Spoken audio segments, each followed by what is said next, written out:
what's up guys? Home service session nga pala tayo ngayon dito pa sa may Manila. At shoutout nga pala sa nag-sponsor sa atin itong DJI na handheld na gimbal. Yan yung TikTok niya guys, follow nyo, magaling sumayaw yan. Kaya naman sinetap ko na agad siya bago mag-umpisa yung session natin ngayon. Ito yung kagandahan sa kanya guys, meron siyang motion tracking. So kung saan nakalak yung face track niya, yun yung sinusundan niya. Yan, tulad niyan. Diba? Ayan, after natin mag-setup, mag-start na agad tayo ng session natin. At dahil medyo limited lang yung space natin, more on stationary drills lang tayo. At nakakailang sessions na nga pala kami nitong batang to. At ang nakikita kong kagandahan sa kanya is ang bilis niyang pumikap ng drills. Lalo na pag kinonsider mo na 12 years old pa lamang siya. Kaya naman more on combination drills sa mga binigay natin sa kanya.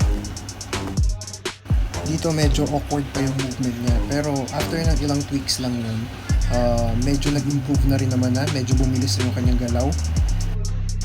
Mas polished na tignan compared sa mga una niyang galaw after ilang repetitions.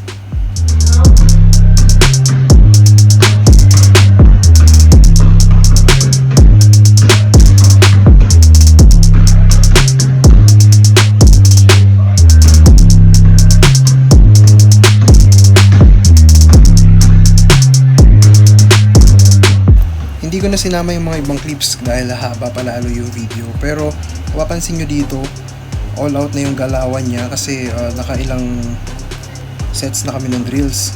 So mapapansin nyo kumakalas na rin yung mga galaw niya, yung movement niya, syempre dahil sa ilang repetitions na yan and sa sobrang alay, pero kailangan yan gawin guys para mas masana yung katawan mo sa ganyang galaw.